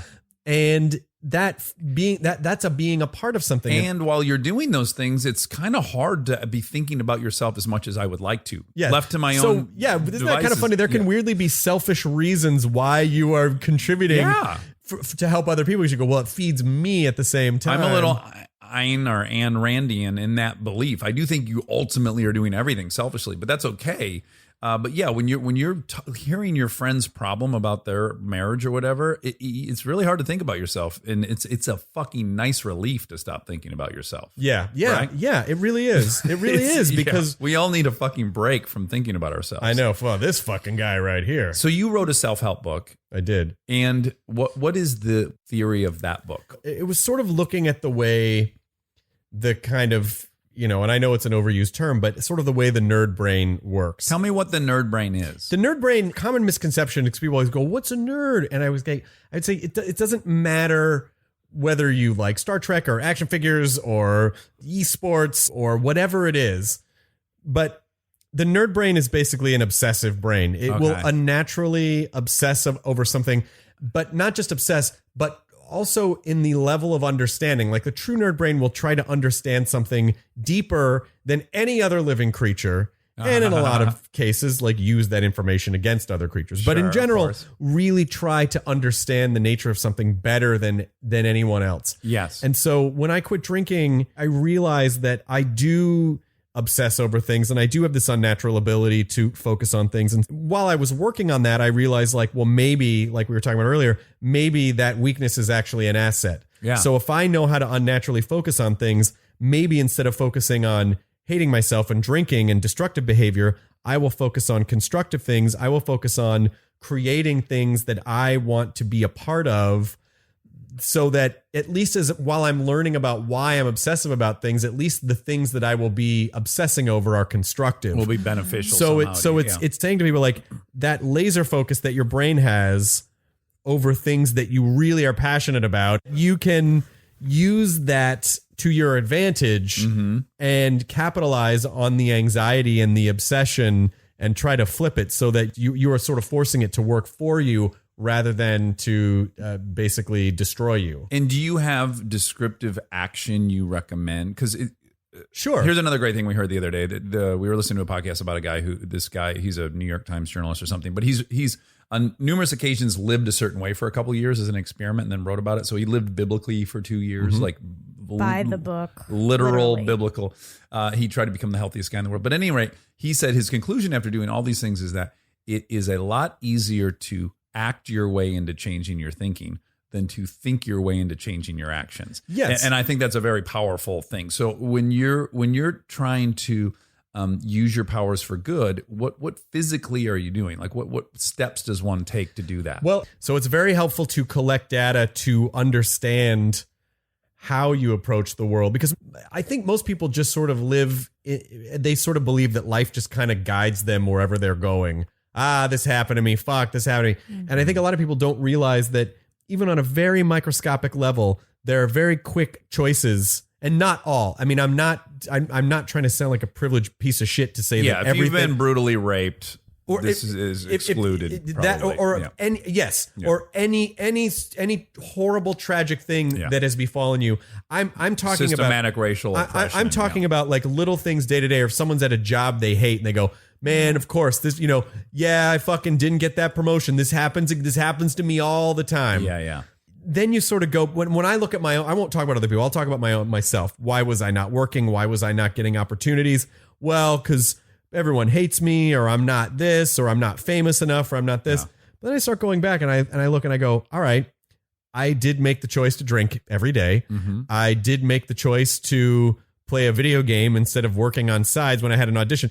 I was making little choices that I didn't realize were choices. Right. But then getting angry at the result as part of a bigger conspiracy. Yes. And so what I started doing was tracking, like, what do I do in a day? And I would time that. Like, oh, wow. I did, this and this from this time to this time. And then I went down a rabbit hole of, looking at squirrel videos on YouTube from this time to this time.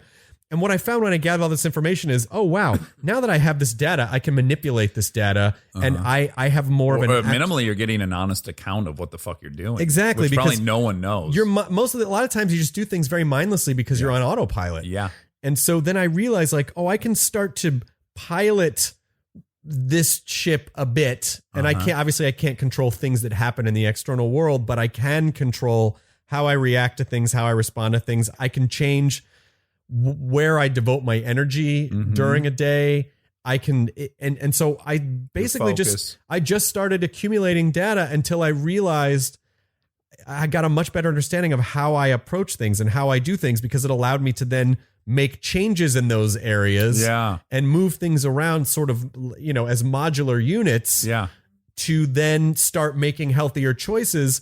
And then when you start making healthier choices, it just It has its own momentum. it has its own right? momentum. Yeah. Like I always say, answers really do reveal themselves to you when you're asking the right questions. Yeah. But you're not going to get all the answers at once. And once you start down the path, it's just like you said, how you noticed you were living a very toxic life. So you always notice fights. Yeah. When you start living a healthier life, you start noticing healthier things Yeah. because that's what you're tuned into. Our brains, you can teach your brain to focus on anything. If I say to you, like, look how the color brown is everywhere, you're going to look around the room and go, look at that frame, look at the picture of that Great Dane, look at that lampshade, look at that lamp. Yeah. And that's all you're going to see. Yeah. Because that's how your brain. Scotoma, is that what that's called? I don't know. I don't know if it's I thought it was like the reticular activation system, or there's some part of the brain that sees what you are focused on everywhere. Yeah. I have come to think of my mind and well-being the same way I think of my body now, which is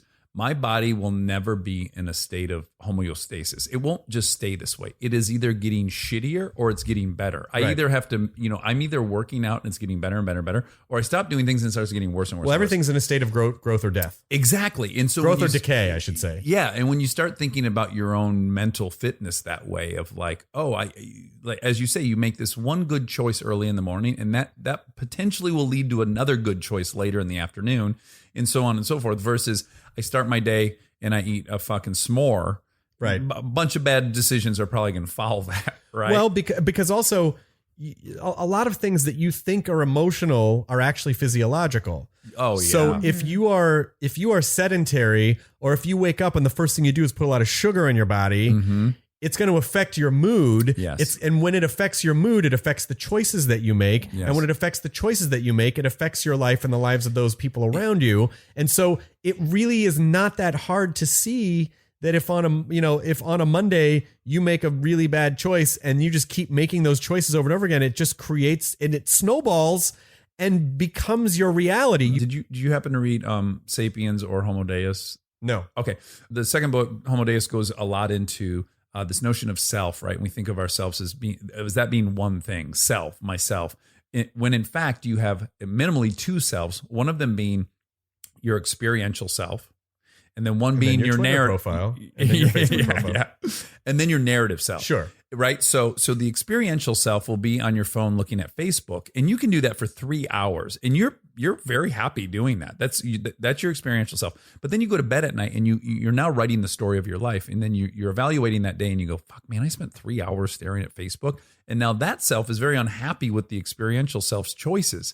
And I do think like being cognizant of which self are you servicing is useful. Okay, so what you just said right there, so the idea of writing shit down, not just collecting data, but if you were to ask most people what they want, a lot of people couldn't tell you what they want. They Yeah. know they just want more of something Yeah. that they think is going to make them happier. And so that data, when you write down, like, and I got very adept at writing down goals like daily. Yeah. And seeing where I was at, being open to change and flexible, because you can change your idea, but writing down, well, what do I want? Well, I want this, this, and this. And then you say, why do I want those things? Yeah. And the reason you do that is because you might find out you don't actually want the things that you think because of what's required of you to try to manifest those, or you kind of, when you start going, oh, this is really the nature of this thing, I don't really want that. Yeah. So it's understanding that.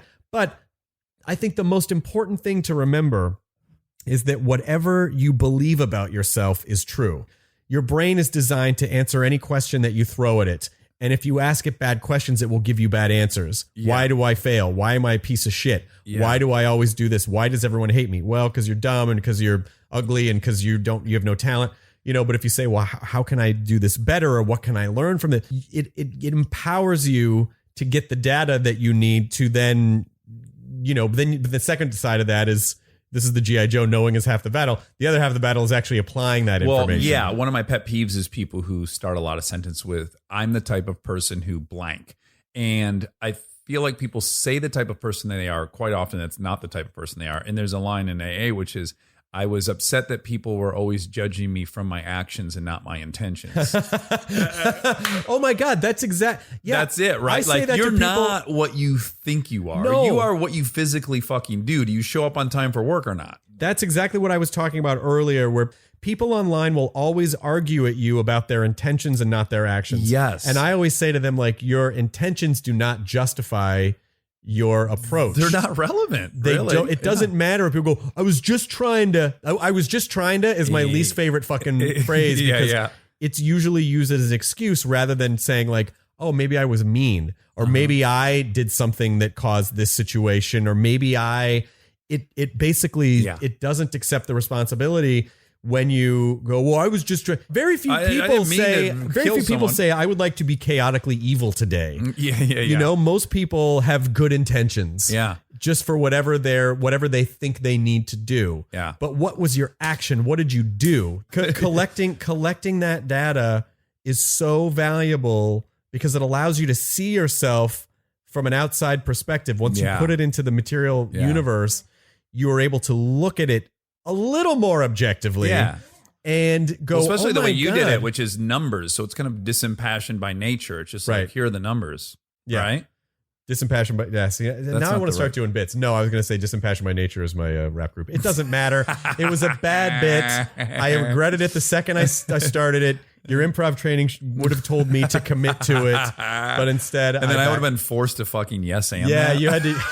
I would have had to say, oh my God, yeah, I saw you guys in Atlanta. You were fucking great. I don't love your third song in the set, but yeah. And then I would have to yes and whatever that song was and talk about why Chris, we wrote I just want to publicly say you're someone that I have a ton of admiration for, both because I kind of put you in the Seth Meyers category I have in my head of people who like fucking work their ass off. Oh, thanks, man. Yeah, I just, you're smart and your message is wonderful.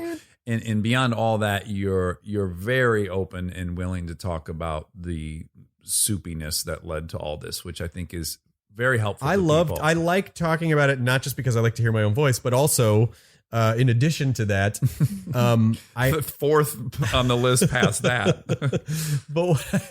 but the reason that I like talking about it openly is, number one, it is helpful for me to talk about it out loud. Mm-hmm. Yeah. But number two, if anyone is able to extrapolate even one molecule of anything helpful from the dumb mistakes and stupid choices I have made, or the way that then to me, I sort of feel like that is great. Yeah. That makes me happy if someone else hears something and go, oh my God, I never thought about that. Or you said something really stupid, which reminded me that I say something really stupid. And so, so it's just the same reason that you sponsor people, or the same reason it's community. And again, I can identify with you beating yourself up over something you said at a party. I can't actually identify with the empire you run. So if you wanted to come here and just talk about because you have this you have this crazy impressive empire.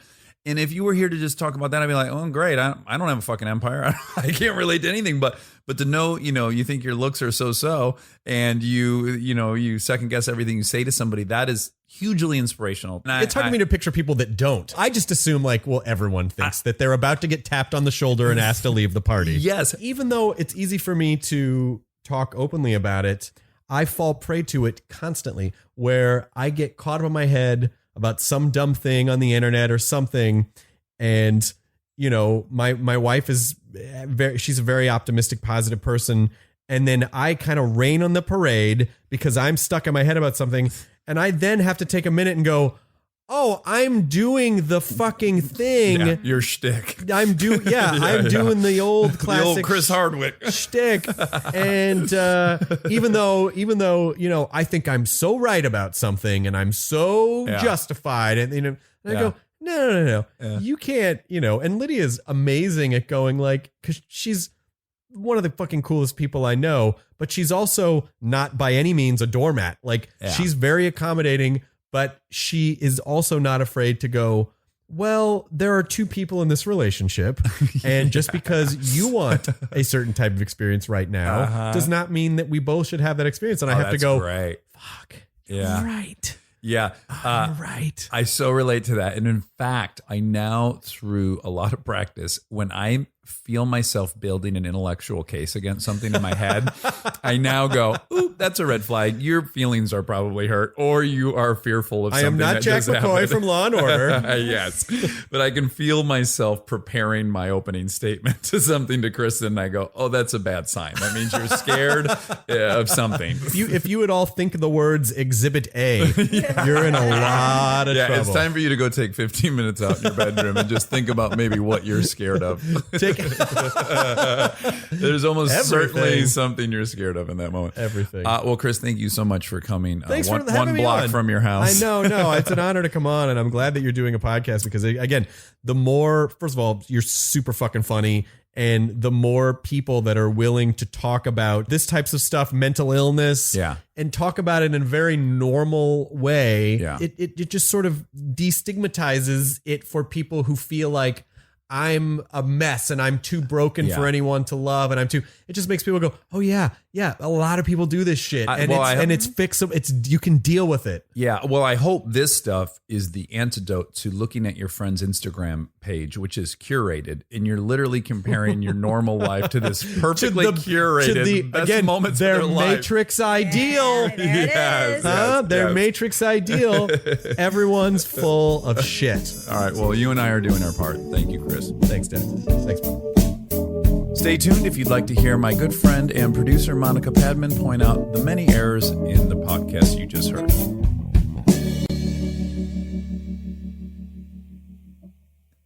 Christopher Hardwick. Monica, I can only imagine you're excited to go through this one because I've already outed you already about this, but I'm going to do it again. When he left the addict, Love sick. you were lovesick. You expressed the fact that you found him in person to be very attractive. I did. You thought he was very smart. I'm embarrassed. Are you? I hope, because he might listen. He would never listen to this. Okay. The guy himself creates like 400 podcasts. He's on 12 He doesn't have shows. time to listen to this. He can't listen to this. So you should feel free to be as Well, I'm in honest as love with possible. Well, I'm in love with you, Chris. If you are listening, I know you're not, but if you are, and I know you're not, if you are, I love you. This episode's brought to you by I Love You. Yeah. What was that By movie? Monica Padman. I love you, man. No, Love Actually. That's a very Oh. polarizing movie, right? I see it feel as a fine. punchline as in a lot of scripts I read. They like make Love Actually jokes, right? Really? Didn't you even have an audition where they're making a Love Actually joke? Fuck, I don't know, but I feel like it's a polarizing movie. I didn't realize it was. I don't think so. I I just think thought it was a great movie, universally- right? It's a good movie. It was very universally Loved. loved by Actually. everyone, but actually, it was loved. universally loved. Actually, Yeah. because mainly by females and men, but mainly by females. It's Yeah. like a Notebook adjacent movie. Yeah, but isn't it English? Or is it Excuse me? English director? Oh, British. British. I thought you meant in English. Well, yeah. Yeah, too. it was British. British, right? And Was it I love this guy. I do his Red Nose campaign every year. Hugh Grant. No, he directed Pirate Radio and wrote Notting Hill. He might have directed it. Oh, he's Curtis.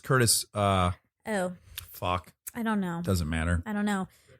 Richard Curtis. Richard Curtis, who I Curtis. love. Did he do Love Actually? Did he? We don't know. Rob's doing some high tech on the fly. On the- Whatever. Get back to us, Rob, on that. Okay, hit us with some facts. Okay. You love Chris Hardwick. Continue. Yeah. And you all do too now, I'm sure, after having listened. Oh, he's so smart and so fun and genuinely nice person, Yeah. which is rare. Okay.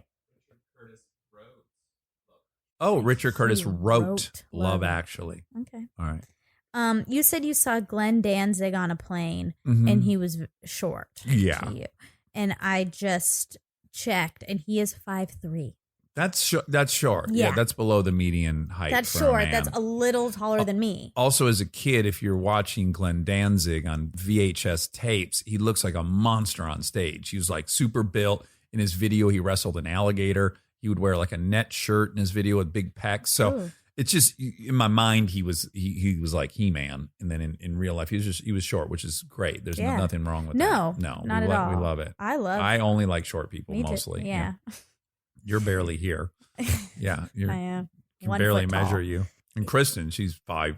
I think she says 5'1", but I don't think she is. She's taller than me and I'm 5'1.5" inch. So Okay. she's probably 5'1" or 5'1.5" inch. You were searching for the name of your favorite barbecue place in Memphis, and their catchphrase is "Put some Blue Plate, South right? in your mouth." Blue City Cafe. Oh, Blue City Cafe. Good. I'm glad you And I would like a T-shirt that says that. put some I'm gonna South put in that your out mouth. here because I'm from the dear old South. Do we have like an address people can send us gifts, Rob? Ooh, I feel like we're not asking anyone to pay for this podcast. At least we could get us some a T-shirts T-shirt that says "Put some South in your or mouth." opiates or something. Can you send us drugs and I can provide send an Monica address some right MDMA? now. I want her to experiment with that. We Seems. can pass on that. What do you want?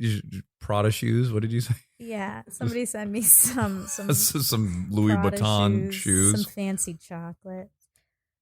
Okay. Someone mail me a Ferrari. And talking about professional bowling. Oh yeah, I found this to be the most fascinating aspect of Yes. Chris Hardwick's Yeah, story. because you kept calling it a bowling alley. No, which was so rude. He kept calling it a bowling center. Yeah. Which no one in the world calls it that. And I finally said, "Why the fuck are you calling it that? That's Yeah, and I'm it's a bowling saying alley." You were being rude. Okay, to your call boyfriend. it an alley.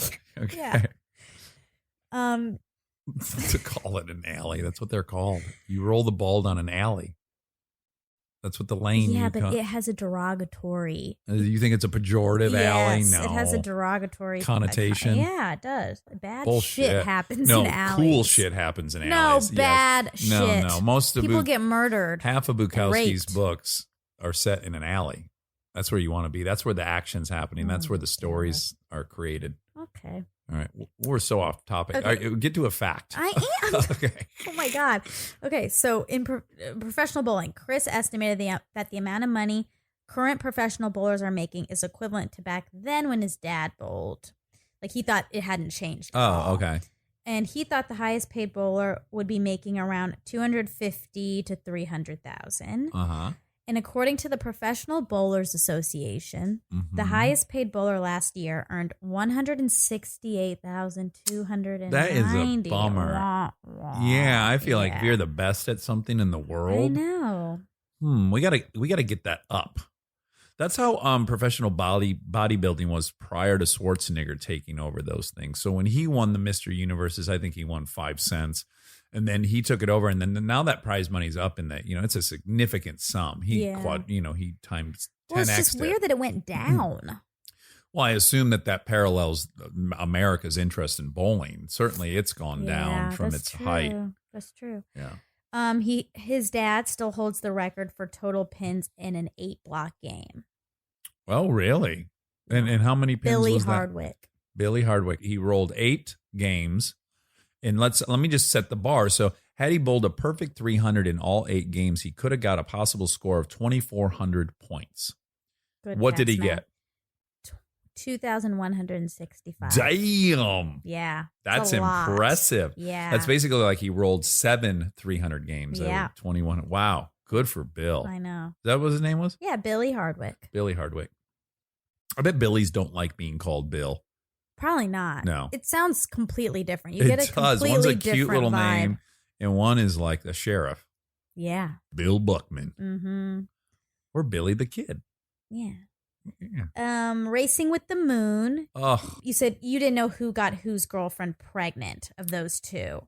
no. Oh, Yeah. yeah. Well, let me tell you right now, I think that Nicolas Cage got his girlfriend Yeah, pregnant. now you know. No, 'cause I now think I time knew has- then. This is you- one of these things where I bet if we re-listened, I'm not sure I agree with you. I promise. Oh. You said, I don't know who got pregnant. Oh, okay. What it was. All right. That's what it was. So it was Nick Cage's character? Yeah. And he played Nicky in the movie, right? His character's name was Nicky. I have never seen it. Oh, okay. I thought maybe, though, when you Google search this, it would have said Nicky. It probably did. Hovastik. I'm going to be very forthcoming and say this fact check happened maybe a month ago. Oh, don't ruin the illusion of this Can I? show. Why? No. People- we like The people honesty here. Oh, okay. All right. Yeah, Right? all right. We're just doing what we can. We do what we do. Yeah. All right. What else happened? Okay, my Malcolm Gladwell chapter on dyslexia is in David and Goliath. Okay. You should Right. remember that because you bring that up a lot. Yeah, I do. I do. In a great way. It's great. I'm so going to run out of my little tidbits. No, they're shortly. great. Like, what did Hardwick? He's done 800 podcasts or something crazy. Did we get to that number? I mean, how on earth does he have anything to say? He must just repeat it. No one cares. I guess because when I listen to Stern tells the same exact story about his fucking mom and dad, and I love it every Yeah. time. Yeah. Yeah. I think everyone likes it. But also he I know because I like him so much. Hardwick. Yeah. Yeah. He just really just goes off Mm-hmm. what his guests, because his guests are going to bring new information every time. Yep. Right? Yeah, he's much better at that than me. As I've said it he's in an had a earlier lot of intro practice. that you might have missed, but it has been pointed out to me that I do interrupt people too much, and maybe I even talk too much. But anyways, he's great at not doing either of those things. I don't think you do those He's things, but I think that he does a good job of listening to his guests and then diving. Yeah, he's great at it. okay. Now, we were sort of unclear on the Bukowski quote. So the quote is, "The problem with the world is that the intelligent people are full of doubts while the stupid ones are full of confidence." Ugh, what a good quote. Really good quote. Yeah. Really good. I like that he starts it with the problem of the world. Like he got it. He's narrowed it Yeah, he down to figured it one out. thing, and he's right. He's virtually right. yeah, Oh, because must have been talking about the Dunning-Kruger effect. I think so. Yep. Yeah. Yep. Because he discovered it before sociologists actually put some data behind it. He made that exact observation. Yeah, Yeah. exactly. We talked about the flat Earth movement and the percentage of people who think the Earth is flat, and I couldn't find the exact percentage. Yeah, because they're too fucking stupid to answer a survey. Right, exactly. But there was an article. I feel fine that we said that. Yeah, If we're my God, no. alienating yeah. If that- you're offended that I don't that cause I think you're stupid because you think the Earth is flat, Sayonara. Yeah, sayonara suck ass. I couldn't find the exact percentage, but there was an article in The Economist that said America's flat Earth movement is actually growing. Oh, I believe that because I never heard a thing about it, and now I constantly am hearing it. Yeah, that's it. Because data from Google Trends show that in the past 2 years, searches for flat Earth have more than tripled. Though that's a little dicey. Misleading. It could be misleading. Yeah. Yeah, because a lot of people are like me or you trying to figure out how many doofuses out there. Exactly. I bet the amount of searches for terrorism has gone up a ton, and that doesn't mean terrorism has gone up a ton. Here's Proportionally. here's what I'm frustrated with. We've all seen the photo of Earth from the moon, okay, or from the satellites, and so I guess what they're saying is, look, it's a circle. But what they're not acknowledging is all the continents are not on that circle. So where are the rest of the fucking continents? They're on the, what do they think? It's on the other flat side? There's something about it Oh, that they're God. saying like I'm actually, NASA. they're winning by us even talking about them. I You know, know, like you're they're right. saying You're something right. so fucking stupid and we're spending energy trying to dissect how they could possibly think that. Yeah, I know. They won. The terrorists won. Those are the Shocking. terrorists. They are. Okay, and talking about 9/11, speaking Oh, of, geez. whoa, really Nice good transition. transition. Yeah. You mentioned the Segue. 8 Yahoos, you called them Yahoos, who took down the World Trade Center, but there were actually 19 hijackers. All on the planes? 19 hijackers that day, yeah. Really? Mm-hmm. Oh, because there was 3 planes, 4, There right? was 4. Yeah. 3 succeeded, 1 did not. Mm-hmm. And so on each plane, we're They saying had a there's, few. yeah, that's interesting. Mm-hmm. I also thought that some of them didn't make it. Like they were all in Florida together. I think they trained to fly at some place in Florida, and then they met up somewhere. And didn't they go? They went to Hooters or something. There was one part of the story that was like, oh, that doesn't seem in keeping with this movement. But it also does. So yeah, so they were at a Hooters or something. And some people got a little Counterintuitive. too drunk. Yeah, and couldn't people got do it. drunk. Yeah, they were drinking, which, of course, my They don't interpretation care. of Sharia law is you're not allowed to drink. Mm. And so they were drinking, and they were at a, excuse my French, almost a titty bar. And and then they, a little ironic. But Yeah. yes, I think some of them didn't make it that were supposed they're to about make to it. die. I mean, look, if I were going to die the next day, I would perhaps, Go to Hooters. I'd get hammered, even though I've been sober. You would. I would 100% get hammered, yeah. Okay, you referenced the AJ Jacobs Sam Harris podcast, which I think you may have already referenced, but I'll just say that what That he name said does is- not ring a bell to me. AJ Oh, Jacobs? I'm sorry. Which one is he? He is the one that says, act your way into changing your Oh. thinking instead of think your way into changing your actions. That's probably it. You probably said that, and I'm crediting. That's from AJ Jacobs on Sam Harris podcast. Yeah, the guy who wrote the books about Yeah. doing weird things for living biblically. Right, exactly. Okay, and then I made a note. I fact checked this already and gave a little more context on Seth Green's episode. So if anyone is interested, they can Pop over to Seth pop Green. over. Okay, so this was so interesting. Chris, Let me put a bib on. Yeah, This is going to be you juicy. should Yeah. get a new pair. Okay. of panties. Okay. Okay. Get my backup panties. He was talking about his self-help. Like, you can train your brain to see the world differently than you do currently. Yeah.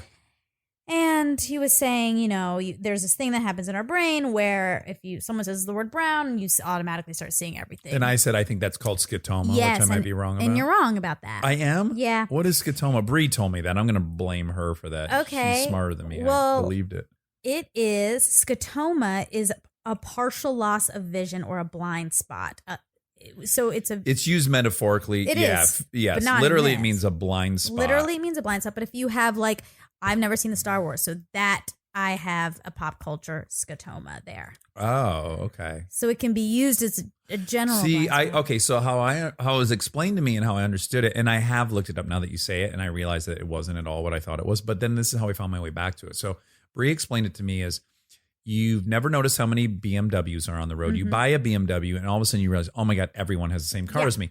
So I guess in that context, your scotoma was previously to owning it. Your scotoma was you were unaware of how many BMWs were on the road, and then you buy you buy one, and then it reverses your scotoma, I guess. Yeah. So I gotta that's kinda figure out how to true. use it. Well, I'll more tell correctly. you, the actual thing you're talking about Yeah. is called Bader-Meinhof phenomenon. Ooh, that sounds German. Yeah, it does. Or Bader-Meinhof. also known as frequency illusion. Frequency illusion. These are tasty new terms.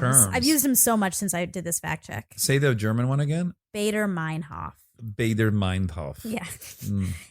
And so that is that. When you hear something or see something or learn something new, it pops up everywhere. Okay, Bader-Meinhof. Yeah. No, just Bader-Meinhof. No, Bader-Meinhof. Oh, goodness. Okay. This is a terrible idea to Wie, teach you that. wie geht's? So- Wann hast du deinen Geburtstag? There's more about this. Oh, please. Because it's really interesting. So that happens because of our brain, the recency effect in our brain. And Chris had mentioned this, the reticular, what did he call it? The reticular activation center in our brain Ooh. that is connected to this. So that's a part of our brain that basically keeps pieces of information, relevant pieces of information in it, because we can only hold so much at one time. Uh-huh. Our conscious mind can only hold slightly more than 100 pieces of information every second. Ooh. Yeah. Interesting. Yeah. So the reticular. That's a lot, though. It is a lot, but we're 100 getting so pieces. much more than that. Sure. So the reticular activation system filters Mhm. through the things that should stay and the things that Are can irrelevant. go. Exactly. There are certain types of information that always get through the gates of RAS. Okay. So the sound of your name being called, anything that threatens your safety of Mm. you or loved ones, and an indication from your partner concerning sex. Ooh. Isn't that that just interesting? cuts right through the bullshit. It the never white gets noise. filtered out. That's it. It Oh, always straight. reaches you. Yeah. Oh, interesting. If that part of your brain is working, I guess. right. So, I mean, those are things that your brain is considering the most important sensory options to you. Yeah. So your safety, that makes sense. Sex, that makes sense. And what was the first Your one? name. Your name. Yeah. That's peculiar because what a late bit of evolution the brain, right? Because we didn't vocalize names for so long in our Mhm. evolution. It's a relatively newer thing, us speaking Yeah. languages. Yeah. Interesting. So that must be one of the last parts of our brains that evolved, you know? Yeah. Yeah. Interesting. Thank you for that. That's all. That's it? That's all. Oh, wow. Well, that was great and informative. Yeah. And any parting words for Chris in case, we know he's not going to listen to it, but We know he's not. I know you're not, but in case we know you he's do, and I married. know you're not. That's another issue. Your wife is very lucky. Oh, that's a great way to end it. Yeah. And I wish I were your wife, maybe. I'll leave that part out. Okay, But okay. I'll just leave it at your wife is lucky. Yeah. And we're lucky to have had him on. Yeah. I hope you have crushes on many more guests. 'cause I will. It's Don't worry. Yeah. Okay, great. All right. Good night. Okay, bye.